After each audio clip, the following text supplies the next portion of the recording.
One of the most exciting programs that has been sweeping across the industry for the last 2 decades or so, and it has met with a tremendous amount of resistance, and it's been unfortunate, but it's called the Continuous Improvement Movement. CIP programs, process improvement programs. This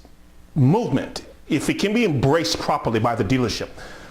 is the most essential strategy that the industry has ever had to intentionally cause profits to be increased, cause customer satisfaction to be increased, to cause employee turnover to be decreased, and every single area that you're trying to measure and monitor, every KPI that you want to measure and monitor to be impacted intentionally.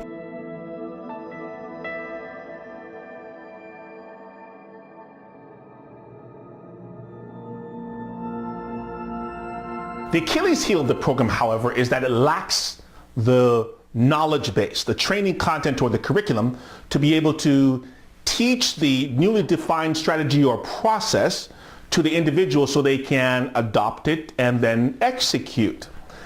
This is the benefit of the alignment between our program and teaching your managers how to manage this process.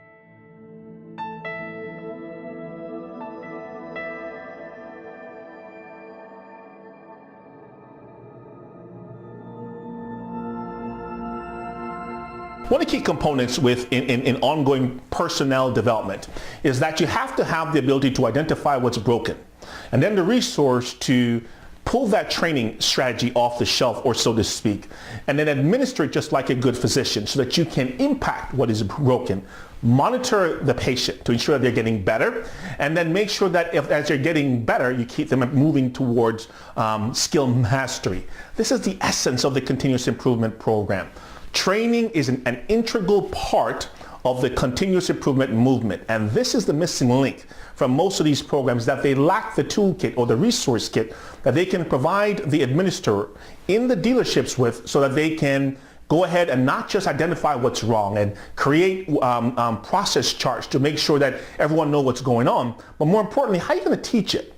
right? And more importantly, how are you going to track it and measure it? And then have the ability to provide constant and never-ending improvement to every individual who impacts that KPI. Does that make sense?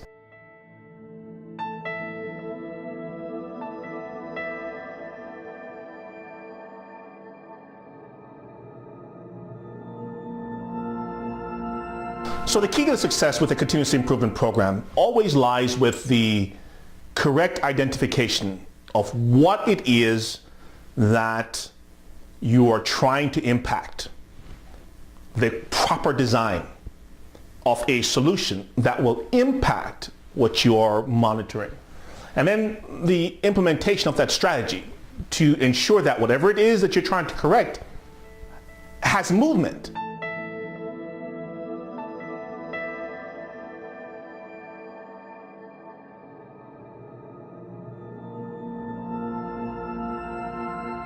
Regardless of the KPI that you're monitoring,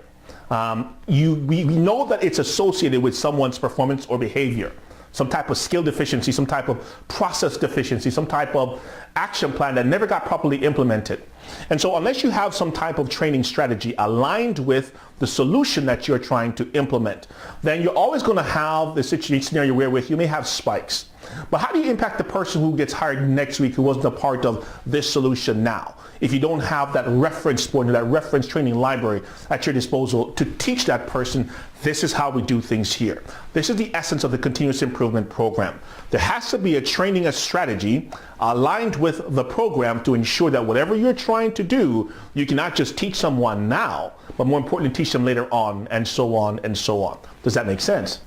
The challenge that this program has had historically is that it lacked the training resource, the resource toolkit that you can now take or leverage in order to teach your associates the specific skill, system, or process that they need to know in order to adopt the process you've designed or the action plan you develop so they can impact those KPI numbers better. We can't just depend upon an action plan.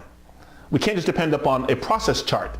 to be able to teach someone what they need to know in order to execute your plan and to make these KPI numbers better.